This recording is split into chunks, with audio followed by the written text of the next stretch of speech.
Here are some tools and materials. No, here are all the tools and materials that I use to achieve this style. If you want to achieve something like this, that's what you need. First things first, you need to work with good quality hair. Okay, that's the very first thing on the list, good quality hair, and then the rest follows. Now, the first thing is a canvas head. Yes, styling your wigs on a canvas head is the best way to go. Any type of head at all and not on top of your head is the best way to go.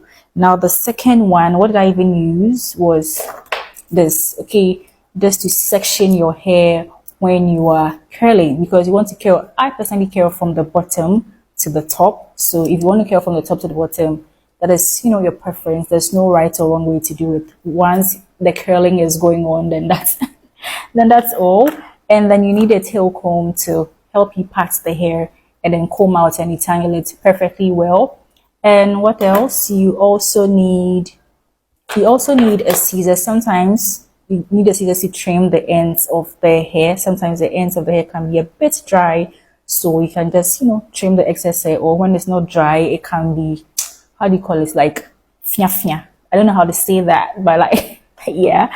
And then what do I use? You need a heat protectant, and then you also need some oil. So yeah, I use this oil and I use this heat protectant. Now, I'm always telling people that you can have the tools and materials, but then if you don't have the skill, so if they work hand in hand, you need tools, you need materials, you need knowledge, and then you need the skill. Do you understand? So yeah, when you're buying the tools and materials, don't forget to also invest in skills and knowledge, okay? So you need a heat protectant, you need an oil, and you need some hair wax. That's the one that I use. You need some hair wax. And if you don't like to have hair wax on your hair, you can go in for any of these sprays. So this one or this one. But personally, I like using this over this one. Now, mind you, these are products that work for me. And I'm telling you. So if you go and it doesn't work for you, it doesn't mean that the products are bad. It just didn't work for you. And then for holding spray, any holding spray at all can actually work. Like any holding spray can work. And then you also need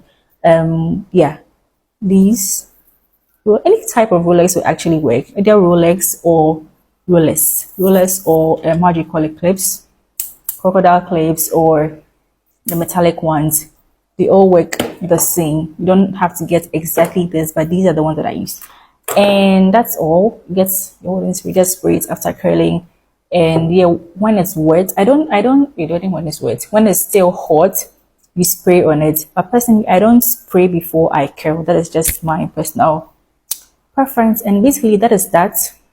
With these tools and materials, you can achieve something like this. Okay. So, and don't forget, you need a straightener. But I forgot the most important ones. You need a curling iron. Now, this is a 32mm curling iron. And then you also need a hot comb.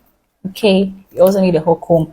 Now, one thing that most people don't talk about is combing out the hair. Okay, it's very important, because if you use the wrong tool to comb out the hair, you're not going to get, something like this. Do you understand? So you can either use this comb, the wide tooth comb, or you can use this. They work perfectly well for me. Okay, for me. So yeah. And when you comb, you just have to comb it, like comb it to the back and then brush it to the front. Do you see? That's it. Do you understand? Like, as simple as that.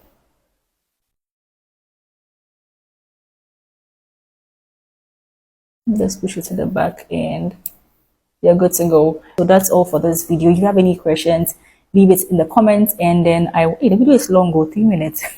Leave it in the comments, and then I will answer all your questions. Yeah, I'll see you in my next video. Bye bye.